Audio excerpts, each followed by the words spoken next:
Hey guys, welcome back to another video on the Inside Spurs channel. Happy Friday. The work week's over, guys. You know, just try and kick back, relax this weekend. Obviously, we are playing tomorrow. We are the first kick-off of the weekend away to Luton. Big game. To be honest, I say that about every game in the Premier League, but every game in the Premier League is a big game in theory.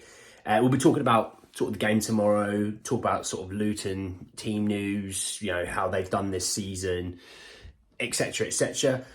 We do have updates around players in and out of Spurs coming into the January transfer window, so I will get to them as well, but I am starting with the game tomorrow because it's more important than what's happening in January. We've got to talk about what's happening tomorrow. We're in October, got plenty of time. So let's talk Luton, and yeah, we've got some team news around them, got some team news around us, got some good news as well around us, so we will talk about that. But let's start with, obviously, the opponents first. So Luton Town. So to give you a bit of an update around some players that are missing and being back. Luton defender Amari Bell misses out with a hamstring injury. He suffered that in the midweek loss to Burnley. It was one of those games where I think they had to replay it because Luton's stadium wasn't ready for the start of the season. So it was one of those they had to delay it.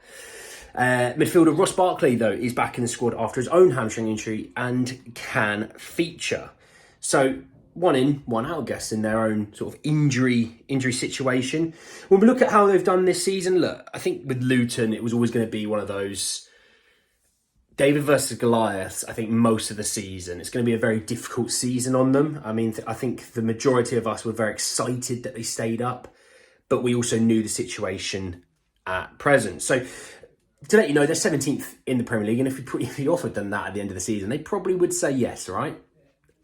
I wouldn't blame them either. So this season, when we look at how they've done, the first game of the season, they played away to Brighton, lost 4-1. I don't think the score actually reflected really how that game was, personally, but hey. They then lost 3-0 away to Chelsea. Yeah, God, Chelsea beat them even. Then they actually went out of they went through in the EFL Cup against Gillingham at home, so they're already further in that competition than we were. So there's something to hold your hat on to. They then lost 2-1 at home to West Ham. I actually watched that game thoroughly, and I thought West Ham schooled them off the park. Really, didn't look like Luton were getting anything going forward, and West Ham were just doing whatever they wanted with the ball, and looked like a bit of a possession-based playing team. And I also watched Brighton, West Ham, the smash and grab. I thought of it. So, you know, that's not a good sign for Luton. The following game, they lost away to Fulham 1-0. They then drew 1-1 against a 10-man Wolves team. So they came back in that game after being 1-0 down. Equalised with, I think it was about 20 minutes ago. They couldn't get the job done. They then went out in the EFL Cup third round away to Exeter City, lost 1-0. But they did win 2-1 away to Everton the following game on the 30th September. And then, yeah, like I said, in midweek on Tuesday, they lost 2-1 at home to Burnley. So a real mixed bag of results.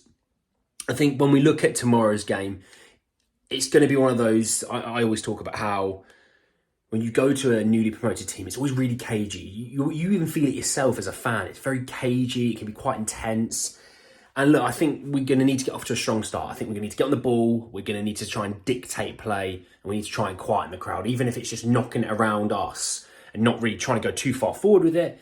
As long as we sort of kill the atmosphere a little bit, that'll then allow us to start playing our football and getting the chances that we think we're going to get. When we look at the situation with Spurs, to give you some injury news, obviously we know that Manor Solomon is out with a sort of medium to long-term injury, obviously after the injury that he sustained in the midweek training session. Brennan Johnson's out for the game tomorrow with the hamstring tightness, but everyone expects him to be back for after the international break. Long-term injuries such as like Ryan Sessegnon, Bentancur, obviously still not ready and right to play. But we do have some updates around some other players, and actually quite nicely enough, they actually reckon that Brian Hill will be able to make an appearance if picked. So if he wants to, if Ange wants him on the bench or to start, he can do that. So that's always quite a nice thing that we're getting someone back at least. It seems to be recently we've been losing a lot of players. It's nice if we can get someone back. On the main two, Paul O'Keefe said that good news around Maddison and Toney. that they're both available for selection tomorrow. Need to avoid taking Luton lightly. I think that's the thing that I would say is I think a lot of people going, we need to rest Son or we need to rest Maddison, and I get that when they've had knocks, but at the same time, we need to win this game. We need to win this game. We need to take them as seriously as we would take away at Arsenal or away to Man City. This game is just as important, and it's a game that I think a lot of people are expecting us to win. Then we can't be going in there with a whole change of team like we did in the cup against Fulham. We need to go out there with the best 11 that we have available, and we need to go and try and smoke them out of the park. Then we can get players off after 60 minutes and rest them. We get players off for 70 minutes if we need to, but we need to try and be making sure that at that point, we're in control of the game, we're a couple up, and we're kind of cruising towards the finish line, Ange also spoke around the injury updates as well, and he said the main one for us has been Manor Solomon, who unfortunately during training picked up a significant knee injury. He'll miss game time over the next few months. Brennan Johnson is close, but not quite there yet. Like I said, to be fair, with the hamstring injury, it's just tightness. You can't really risk these things. Yeah, he said with the international break, he'll be able to recover. Sonny is fine. Gio and Brian both trained. So it looks like Lo Celso probably could be on the bench as well, which I think, it gives us a different option on the bench. If you can have a Brian Hill, you can have a Giovanni Lo Celso, you can have... Just trying to think of the attacking options, I'm sitting a bit bare, if I'm honest. Sitting a bit bare. But if you could have, for example, Jamie Donnelly's on the bench, Alejo Veliz, you start to look at it and think, actually, we've got a few players here on the bench, and it's not too bad, So, again, it's one of those things I hope that we actually could be taking these players off early. In terms of my prediction for the game tomorrow, I think Spurs do win. I do. I think, it's a game that we should win as well. I'm going to go for 2-0. I think we keep a clean sheet. Look, this might be obviously jumping ahead of the gun, but I haven't seen Luton going forward all that impressively. Defensively, I've actually not been that unimpressive. I think they've been all right defensively. There's been a few results where they've lost by 1 or 2, but in reality, I thought they've defended as a unit, defended well. But I think on a pitch like that, it's not a very big stadium. If you've ever checked out Luton Stadium, if you haven't, please go check it out. It's a magical stadium for all different reasons than you would normally pick. All right. Let's talk some chances though, because I know that's why probably the majority of you switched on to this. So let me start with the out, and this is around Ivan Perisic. And it comes from Football Insider, who says that Ivan Perisic has reached a verbal agreement to sign for Hayuk Split. The player is not expected to play for Tottenham again due to his recent injury, and the club are willing to grant him permission for a move in January. It's one of those things. You've had a big injury. Home's calling you. It can probably prolong your career playing in a league like that. Why not? And it's one of those things I would say. I was grateful for a player like Ivan Perisic to play at Spurs. I think he's a magical player. And I've always said it's such a shame that he came to the Premier League so late on in his career. I would have loved to have seen him in his late 20s playing in the Premier League, because I think he would have tore it up completely. But with the pleasure of having him at the club, and if he was to move on in January, yes, it's a shame that he gets sent off with an injury. But I hope to see him play in the big tournament next summer, and I hope to see the real Ivan Perisic that we all know him to be, the man that can dig a cross out of nowhere and get a couple of assists or a goal here and there. And yeah, it's a shame how it's ended, but I'm happy that he's getting a move that suits him and his family. That's the important thing. Let's talk about ins though, and I'm going to start with Conor Gallagher, because I've talked about him a lot this summer, and we talked about on deadline day how he might be going for a move for him, but a deal didn't really kind of take off because of Pierre Højbjerg's situation. But we know come January, I think we all kind of think Pierre Højbjerg will be on his way out the door. Well, from 90-Minute Football, they said that Spurs are leading the competition to sign Conor Gallagher despite interest from Bayern Munich. Chelsea are keen to extend his contract beyond 2025, but talks between the parties have not progressed recently. He's been one of Chelsea's better players this year. I've talked about him a lot. I've said, look, he's a fantastic presser of the football, would suit Ange's system to the absolute ground, being a number 8 that can press high. I think he hasn't really had the opportunity to get proper coaching because of all the changes that he's had at Chelsea. I think, ironically, the most coaching he's had is at Crystal Palace. and he was only there for a year. Under a coach as progressive, as stable, as likeable, as hardworking as an Ange Postecoglou, I think his game would go up to another level. And I think he might look at that as well as that situation. I know he's a Chelsea boy and I know he loves Chelsea, but he also probably looks at Chelsea and goes, look, well, they spent 100 odd million on Enzo. They spent another 100 odd million on Saicedo. They spent 60 odd or whatever it was on Lavia. Are they really going to want to play me? I mean, they shipped Mason Mount off, and Mason Mount, in his time from starting to when he left, he was leading pretty much all statistical categories as the best player at Chelsea. They moved him on. Why wouldn't they do the same with you? That's the way he might look at it. We all know Poch normally only plays a 4-2-3-1. Well, in that case, he's going to have to play in the attacking mid-role. Well, to let you know, there's a player called Christopher Nkunku that plays that position, and Christopher Nkunku is absolutely world-class. Yeah, we'll see how he comes back from his long-term injury. But before his long-term injury, Leipzig, in French football, he is incredible. So you might be looking at it going, I don't know where my spot is in this team. But in a team that plays a 3 in midfield, it could work. It could work, And I wouldn't be opposed to it. I've always just said I've never been opposed to it. I just wish to know what the deal would look like, how expensive it would cost.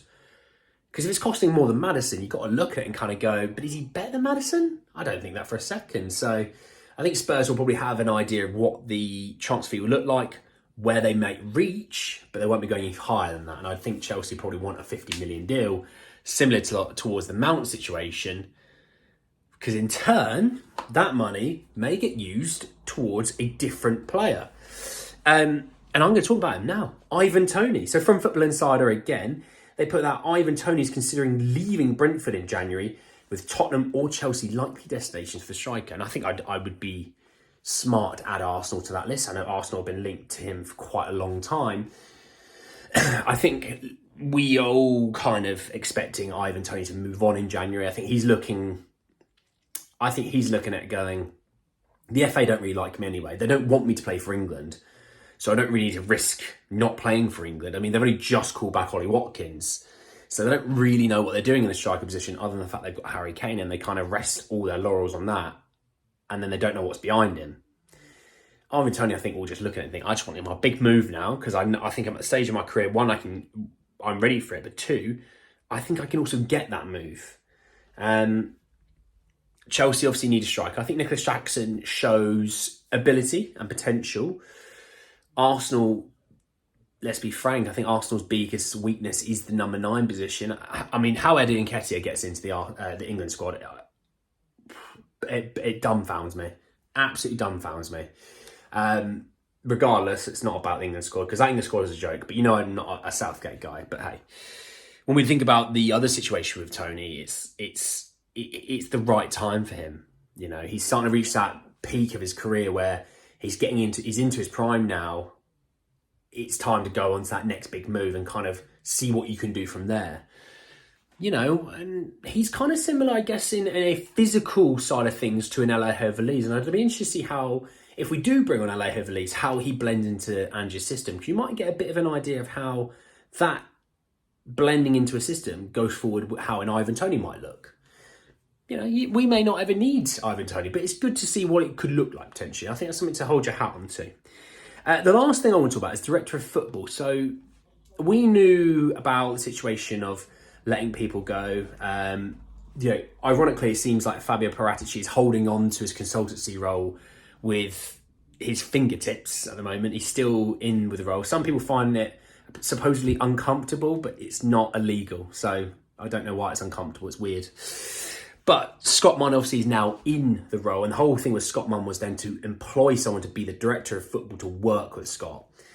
And this comes from Adam Leventhal. Now, if you don't know Adam Leventhal, he used to be on Sky Sports News. I believe he's with The Athletic now. I believe he is. And he actually put out that Spurs have held exploratory talks with Aston Villa's Johan Lange? I don't know. Lange, over vacant sporting director role. Nothing finalised as of yet, but earmarked as a potential recruit into post Fabio Paratici structure. What am I on about? Structure. So, I'm not going to go through the players that he's bought in his time at Aston Villa because it's too long.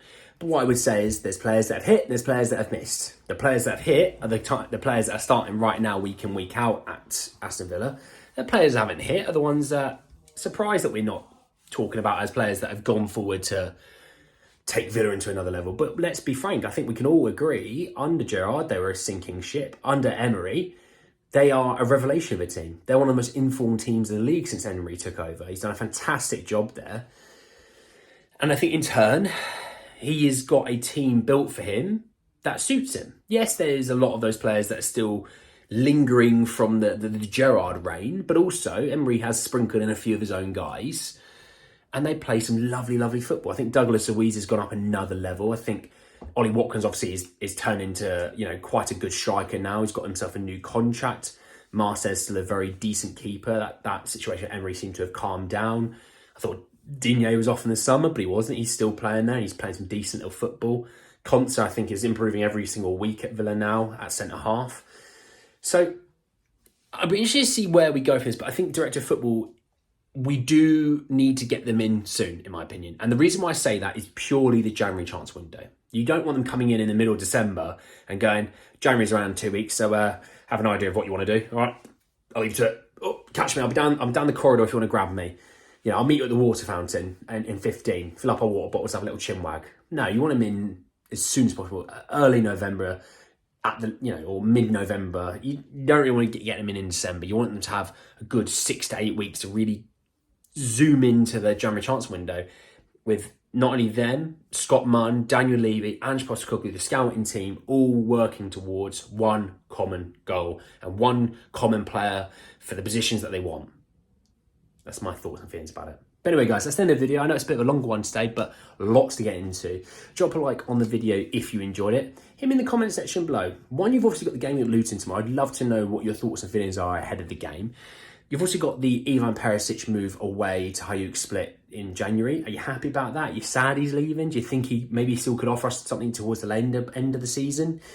Obviously got the Conor Gallagher situation that we're still leading and interested in Conor Gallagher. Do you see that's something that we might be going for in January?